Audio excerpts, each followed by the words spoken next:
Hi dear students, welcome back on CUET PGLA 24/7। आप सभी का स्वागत है।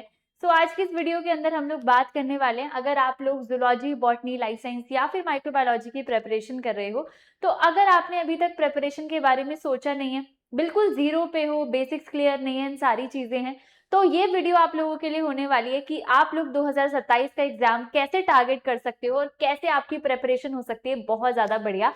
इस वीडियो को एंड तक देखना है, लेकिन उससे पहले आप सभी चैनल को सब्सक्राइब करेंगे। वीडियो को एंड तक आप लोगों को देखना है, ठीक है। तो भाई देखो, यहाँ पर जब भी हम लोग स्टार्ट करते हैं ना, तो हम लोगों के पास जितने भी कैंडिडेट्स होते हैं ना, सब लोग अलग अलग लेवल पे होते हैं।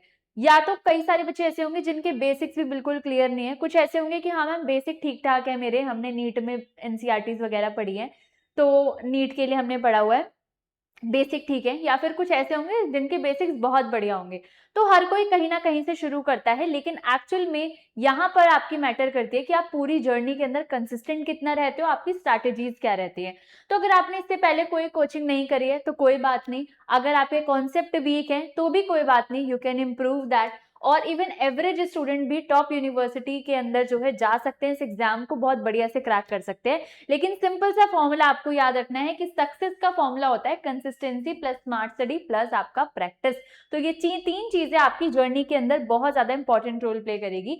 तो आप सभी को सारी चीजें समझनी है, एक एक करके मैं आपको 2-3 स्टेप में पूरी जर्नी आपको समझा दूंगी कि आपको ऐसे एग्जैक्टली करना क्या है, ठीक है। तो सब लोगों ने होपफुली सिलेबस को देख लिया होगा। चारों का जो सिलेबस है आपस में बहुत ज्यादा कॉमन है। बहुत सारी यूनिट्स ऐसी हैं जो कि आपस में कॉमन है, जैसे सेल बायोलॉजी है, जेनेटिक्स है, मॉलिक्यूलर बायोलॉजी है, बायोकेमिस्ट्री है।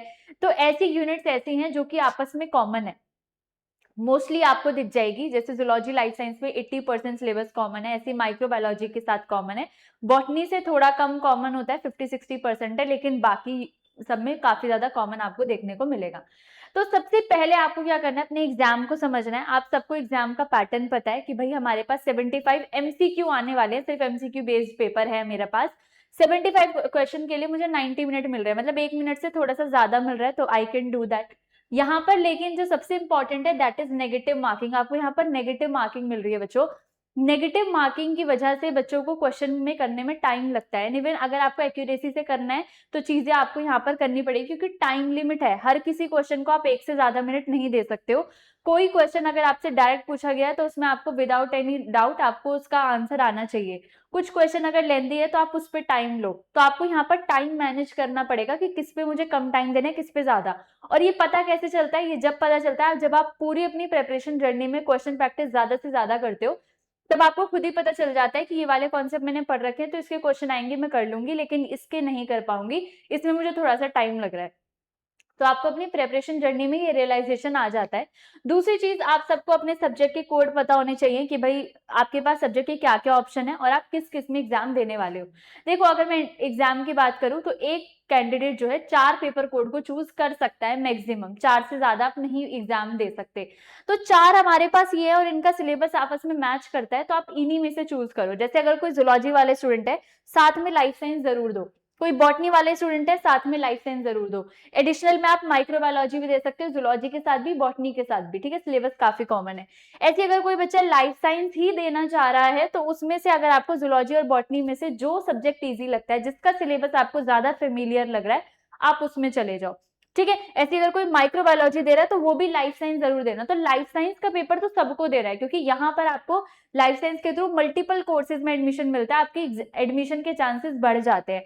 तो ये तो आप सबको देना ही देना है। इन तीनों में से कोई एक आप साथ में चूज कर लो। अगर आप 2 साथ में चूज करना चाहते हो कर लो। 2 से 3 पेपर आप जरूर दो, मैं नहीं कहती चारों दो, लेकिन एटलीस्ट 2 से 3 पेपर आप लोग जरूर दो। इससे ये होता है कि अगर एक पेपर टफ आ रहा है तो दूसरा तो इजी आया है, दूसरा तो आप कर सकते हो। लाइफ साइंस का पेपर इजी टू मॉडरेट आता है, माइक्रोबायोलॉजी का पेपर इजी टू मॉडरेट आता है, जूलॉजी बॉटनी का थोड़ा सा उसका लेवल टफ रहता है, ठीक है। तो इस तरीके से आपको एक अपने पास ऑप्शन रखना पड़ेगा, ठीक है। उसके बाद आपको क्या करना है, फाउंडेशन बिल्ड करना है। जिनके बेसिक बिल्कुल खराब हैं, जिनको बेसिक बिल्कुल नहीं आता है, यू नो योर रियलिटी, तो आप सबको क्या करना है 11th-12th की एनसीईआरटी से जब भी आप किसी यूनिट को स्टार्ट करोगे उसके बेसिक एक बार एनसीईआरटी से पढ़ लो। अगर आप लोग जैसे मेरे साथ बैच में पढ़ रहे हो तो बैच में मैं आपको बिल्कुल बेसिक से कराती हूँ, आपको एनसीईआरटी पढ़ने की जरूरत नहीं है। लेकिन अगर आपने बैच में एनरोल नहीं किया हुआ है, अगर आप खुद से पढ़ना चाहते हो तो आपको अगर बेसिक क्लियर नहीं है तो प्लीज थोरोली एक बार एनसीईआरटी को रीड आउट करो, उसके बाद हाई उस पे जाना, क्योंकि अगर कॉन्सेप्ट क्लियर नहीं होंगे तो आगे चीजें समझ नहीं आएंगी। ठीक है, इंपॉर्टेंटली जो आपका फिजियोलॉजी है, डाइवर्सिटी है, उसमें आपकी एनसीईआरटी बहुत हेल्प करती है, तो एनसीईआरटी को पढ़ना बहुत जरूरी है। फिर उसके बाद आपको धीरे धीरे कॉन्सेप्ट में मास्टर करना है। किसी भी कॉन्सेप्ट को आप पढ़ रहे हो तो उसे रटना नहीं है, उसको बहुत अच्छे से समझना है। ठीक है, सारी टर्मिनोलॉजी पर उसको ध्यान देना है कि कौन से टर्म्स इस यूनिट के अंदर इंपॉर्टेंट है, किससे प्रीवियस ईयर क्वेश्चन पूछे जा रहे हैं। उसके बाद आपको टफ प्रॉब्लम्स पे जंप करना है। प्रीवियस ईयर पेपर को आपको एनालाइज करते रहना है। किसी भी यूनिट को अगर आप पढ़ रहे हो तो आपको साथ में पता होना चाहिए कि प्रीवियस ईयर क्वेश्चंस में यहाँ पर किससे पूछा गया है, कौन से टॉपिक की वेटेज ज्यादा है। पूरी यूनिट की वेटेज होती है लेकिन आपके टॉपिक्स की भी वेटेज होती है कि किससे ज्यादा पूछा जाता है। ठीक है, तो इस तरीके से आपको इस पे ध्यान देना है। ठीक है, डायग्राम डेफिनेशन जो भी है उनको रिवाइज करना है। आपके डायग्राम से क्वेश्चन नहीं आते हैं लेकिन डायग्राम के अंदर जो चीजें होती हैं उनसे आपसे क्वेश्चन पूछ लिया जाता है, तो जितने भी डायग्राम डेफिनेशन है उन पे आपको ज्यादा ध्यान देना है। बाकी जब आप प्रीवियस ईयर क्वेश्चन को एनालिसिस करोगे आपको खुद पता चल जाएगा कि कहाँ से आपके क्वेश्चन आ रहे हैं। ठीक है, उसके बाद आपको डेली का स्टडी प्लान अगर मैं बता दूं तो यहाँ पर आपको क्या करना है, अगर आप स्टार्टिंग कर रहे हो और आप अगर कॉलेज में हो तो आपका स्टार्टिंग का जो मॉर्निंग से आई थिंक 4 to 5 PM तक आपका कॉलेज में टाइम जाता है। उसके बाद आपके पास पूरा दिन में चलो आप 2 से 3 घंटा अभी के लिए निकाल लो, क्योंकि अभी अगस्त स्टार्ट हो गया है, तो अभी आप क्या कर लो 2 से 3 एटलीस्ट घंटा निकालना शुरू करो। इसमें आप 1 घंटा तो क्या करो, लेक्चर लो, जो जिस भी बैच में आप एनरोल हो या आप खुद से पढ़ाई कर रहे हो। मैं नहीं बोलती कि खुद से मत करो, अगर आपको लगता है आप कर सकते हो तो आप करो, लेकिन अगर आपको जरा सा भी डाउट है, आप बिल्कुल भी ड्रॉप नहीं लेना चाहते हो, आप एक बारी में एग्जाम को क्रैक करना चाहते हो, बैच में एनरोल करो, वहां पर आपको सारी चीजें एक जगह पर मिल जाती है। आप जब पढ़ने बैठ रहे हो तो आपको यूट्यूब पे इधर उधर ढूंढना नहीं पड़ेगा, एक जगह आपको ऐप खोलनी है, उसमें आपको लेक्चर दिखेंगे, चलाना है डायरेक्ट, फिर क्लास को देखो, नोट्स बनाओ, वहां पर आपका टाइम वेस्ट नहीं होता। लेकिन जब आप यूट्यूब पे 10 वीडियोस को स्क्रॉल करते हो, कंफ्यूजन क्रिएट होती है, वो कुछ और पढ़ा रहे हैं, वो कुछ और पढ़ा रहे हैं, तो वहां पर हमें कंफ्यूजन क्रिएट होती है और हम वीडियो ढूंढने में ही अपना टाइम वेस्ट कर लेते हैं। तो वो नहीं करना है आपको।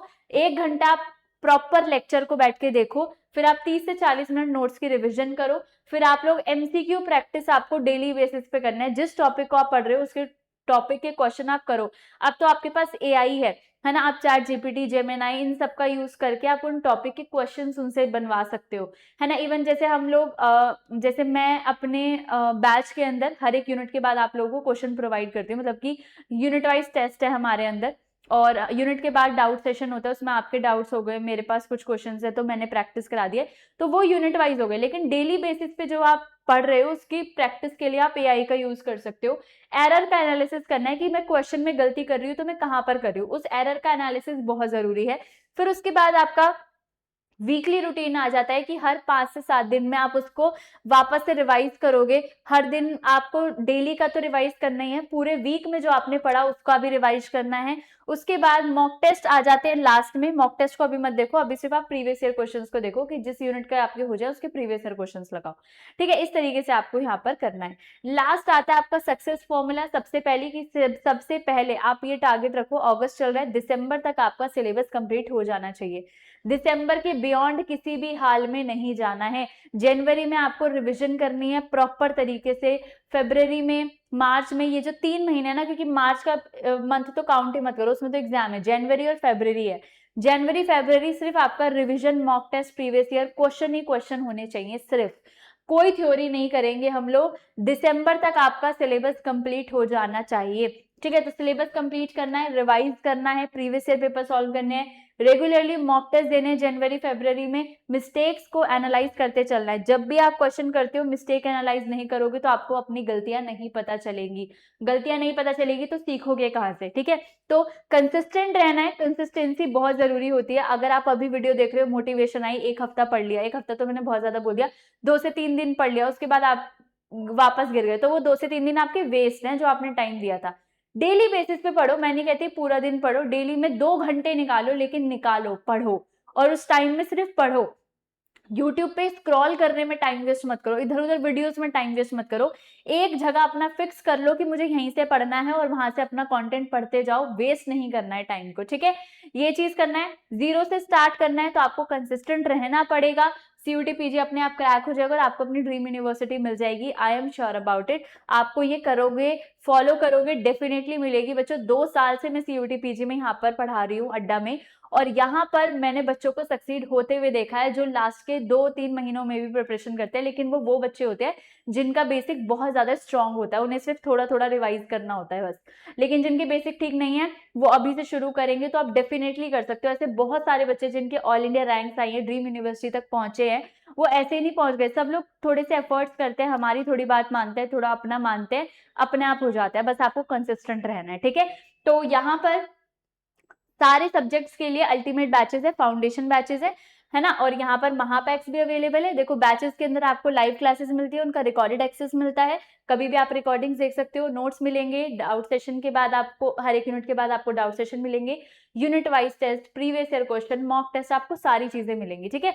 यहाँ पर महापैक में एडिशनल ये होता है कि आपको एग्जाम तक के सारे बैचेस फ्री मिलते हैं, चाहे वो क्रैश कोर्स है, प्रैक्टिस बैच हो, कोई भी हो, जितने भी नए आएंगे वो सब आपको फ्री मिलेंगे। एंड इवन इसके साथ साथ आपको यहाँ पर फुल लेंथ मॉक टेस्ट भी मिलते हैं। ऑल इन वन महापैक हमारा सबसे बेस्ट सेलर है, बिकॉज यहाँ पर आपको चारों के चारों सब्जेक्ट की प्रेपरेशन एक ही बैच में आपको सारी चीजें मिल जाती हैं, क्योंकि एक बैच लो उसके अंदर चारों सब्जेक्ट की प्रेपरेशन आपकी हो जाती है।